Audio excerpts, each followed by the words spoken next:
My biggest fear would be when the first comes and I don't get the rent. I found that my tenant had dumped concrete down my toilet. Can you believe Fair Housing fined me $5,000 for that? How do you onboard your tenants? What do you do? I don't even know if I do it right. If you're a landlord, don't just rent, rent perfect. The Rent Perfect podcast with property expert and private investigator, David Pickron. So welcome to the Rent Perfect podcast. This week, I am your host, Heather Johnson, and this is David Pickron with us. I'm just guest today. You are a guest today, but I love being in this seat. You are the guy that I need to talk to right now, and we need to have this conversation because I've been working with thousands of landlords over the years, and I know how to be a landlord, and I really want to be a landlord. You know that I've been talking about buying a new home and renting the one I'm in for years now. You know, I have all the tools to be a successful landlord. Rent Perfect has all of that for me, but I'm really struggling with becoming a landlord, like going through those steps that I need to take, letting go of my first home and letting someone else move in there and pay that mortgage for me. I have these fears that I have let become barriers to becoming a landlord. So I need you to help me get past that. Okay, so that I can be a landlord. Today I'm not really the guest. I'm like the psychologist today, right? We're going to get into that brain of yours. Yes. And we're going to try to figure out, you have all of the skills to do what you want to do. It's in your head. It's second nature. Heather, you have helped me build these programs. And yes, I mean, right, if anybody should be a master landlord as far as knowledge goes, it's you.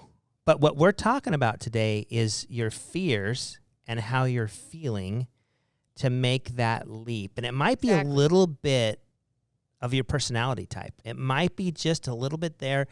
I've known you for a long time. You're a little cautious. I'm a very cautious person. You know, we've done some, both of us done some personality tests. We kind of agree when we get our results back. That's exactly me. You're kind of the one that's always looking around, looking for, this company's been beautiful because you've always been the one that's looked ahead and said, well, what about this? What about this? What if they do this? What if they do this? Yes, I am right? the what if person. Right. I think of all the different scenarios of what could go wrong, what can go right too. But I think I've been focusing too much on what's holding me back. Right. And a lot of it's in my head. Yeah. And I need to get over it and take that leap. Yeah. And I've got the personality is you just leap and then you just figure it out. Right. And so that is totally you. Yeah. I need to be more like that. Yeah. And so maybe what we're going to talk about today is a little psychology. So I'm going to try to talk you over the ledge, get you to jump. And I know with what you know that in a year from now, you're going to be buying your second investment home and your third investment home, because it seems like if you can just get over this first one, it's like you grow. And you're like, oh, okay. Yeah, once you do something hard, then you know you can do it, and it makes it so much easier the next time. So I know I'm not the host, but I'm going to ask you a question. All right. Can I do that? Of course. Perfect. What are your fears about the strategy you're going to use right now is you own your home, so you're already halfway there. You're going to jump out, buy another home, and turn your current home into your first rental property. What are your fears? So there's a few, and let's talk about them. So the first one is I'm a little scared to buy a new home. Am I going to be paying too much? Am I ready to deal with the maintenance on two homes? When things break, what's going to go, wrong? Just getting to that point to buy the new home. Just preparing. That's first. Second, preparing to get my current home rental ready. What do I need to do? It seems like that list is just growing. I need to just tackle that list of getting it in the shape that it needs to be to rent that out. And then, I think every landlord has that fear of, are they going to pay me the rent? Am I ready for this? So. Right. Well, number one is, I think once you go out and you find that next home that you want to move into and you fall in love with it, I think that's going to solve number one, because I can picture on the weekends, you're looking at maybe some stuff to do around your house, and your brain doesn't want to work, and it wants to say, I'll do that next weekend. I'll do that next weekend, because you really don't have a reason to do it quite yet. But if you had the clock ticking, and you had the new home coming, whether it's a brand new build or a resale, you're all of a sudden be looking at that and going, okay, I got to get that done. There is a deadline on this. And you know how you say, ask a busy person to get things done? You're going to find yourself, that's not going to be that big of a deal. But right now there's no clock. There's no reason to. So I think that's the very first step, is to go find your next house that you want to move into and fall in love with it. I will tell you, I know your current home. It's the perfect rental. It is. I know it. See, and I know it is. Okay. It's just, and it's been my first home, so I do love it. And I love that, though. Get a deadline. Okay. Let's talk about pricing. You said something about, am I going to pay too much? Yeah. So what if you do? What if you pay too much? What if you paid $5,000 more than the home was worth right now? Would it be, are pricing homes going up or down? They're going up. Right. So at what point are you going to break even? Okay, so in 2 months, it's going to be worth what you paid for it. In 3 months, it's going to be worth what you paid for it. There are companies out there like Zillow and OfferPad, some of the biggest investors right now, buying every home they can buy because they're buying them for a 5-year, plan. They know if I buy it for the price 6 months down the road, it's okay. I get 4.5 years of appreciation before I sell it. These homes are not going down. Now, if you're in a small town that just lost a factory, yeah, maybe you're losing population. I'm assuming that you're in a city, for our listeners, that in is, our city, that is, check in your yeah, city. that is growing in population. When you're next to California, like Phoenix is, and we have all these guys selling their homes for $1 million cash, and they're coming over here and looking at a home for $400,000. They're like, oh, this is cheap. This is a deal. And we're going, that's too much for the property. But that property is soon going to become $4,000. So just get in the game and go, because prices aren't going down. So you bought it a little bit more. So get rid of that fear. That shouldn't even be a fear of yours. Well, when you put it that way, yeah, the prices are just going up and up. So the sooner you get one, the better. People say, what if I pay too much? Well, first of all, an appraisal isn't going to allow you to pay way too much, because if an appraisal comes in and the house doesn't appraise for that and you got a mortgage on it, they're not going to let you buy the house at that price. And then you can renegotiate it down to what the appraisal price is. So when you said I'm going to pay too much, so you paid $2,000 more, $5,000 more, big deal. I don't want you paying $30,000 more and leaving all that money on the table, but you wouldn't be able to do that anyways. So there's a fail-safe there for you. So fear of pricing, not paying too much, gone. Perfect. Okay. What else did we talk about? I'm getting old. There was a third one in there. Well, just getting this house rental ready. That list is growing. What do I need to do? What's the most important? What should I spend my time and money on? How do I get it there? Because I like to use the same paint color in all my rentals. Then I never have to guess on what did I paint that one or what, and take a chip down, because I might be repainting it in between renters, right? So I use a color called muslin from Dun & Edwards. That's just where I go. That's the color I use. So I would recommend getting a good neutral color paint for your home. Now, if you just painted it, which I think you did getting ready for this, right? Yes. Do you like that color? I do. And is it a good neutral color? It is. And so I did have that in mind, and I think I had probably talked to you about that before, but yeah. We got the paint. So we have done some things. Okay, so get the name of that paint, put it in your phone or put it in your head, because you're going to be writing that paint color for a while. Okay? Every home, you don't want to customize it to a different paint color. You want to keep everything very vanilla, right? So it's easy on you when you have a turn. Okay? So, and then fixing up your home. Listen, you need good flooring, good walls, a decent air conditioning, good faucets, nothing that drip, and let your new tenant, or what I call business partner, right? Let them come in and customize it. Let them come in and see what they want to do. Mm-hmm. So is there a certain thing in your house right now that is you're thinking needs to get fixed, or you're bothered by it? Like, give me an example. Well, like the blinds. And blinds are a pain to me. They're not like an easy install. And some of them are a little warped. They've been there for a while. They're really difficult to clean. So, something like that. There's a couple light fixtures that to me, I'm like, these need to be replaced. I'm cutting out a little bit. But yeah, so things like that. Okay, perfect. I would go down to Home Depot. You have an investment card down there from RIA that we get. We get discounts on blinds. And I would go get the faux wood blinds, easy to clean, pretty, last a long, long time, super strong. I'd get away from those metal blinds. They get all kinked up and do that, right? And so I would go down now as I made every purchase of everything you upgraded and make it the hardiest product possible, the one that's going to last.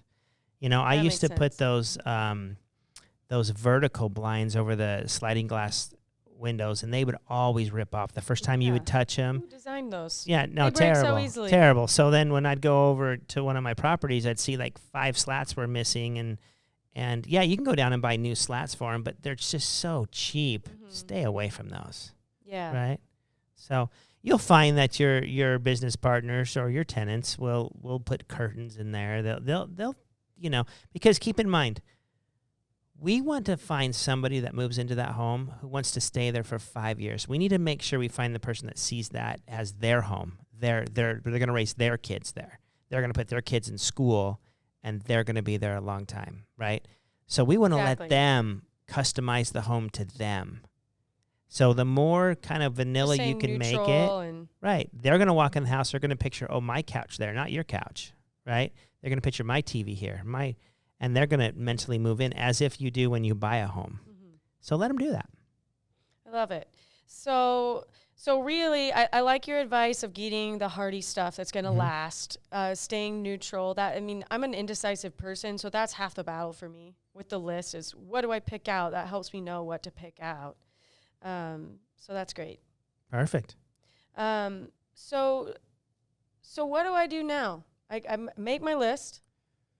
Okay. I got to find that new home and get that motivation and deadline for me. So I think you can go 2 ways. You know, you can go into a new home right now, a new build, and new builds are probably $5,000-$10,000 more than a resale right now. If you go down to the new home builders, I kind of like this strategy though, because you put down a deposit, they take 6 to 7 months to build the home, right? So that gives me some time. It gives you some time to get those blinds, to get those, you know. Put my plan into action. Exactly. And, you know, if you got down to the 5th month and you had some kind of catastrophe in your family, or you had some kind of job loss, or you had some kind of issue, or your husband got sick, or, I mean, life happens, right? I mean, we're going to just be honest about it. Life happens.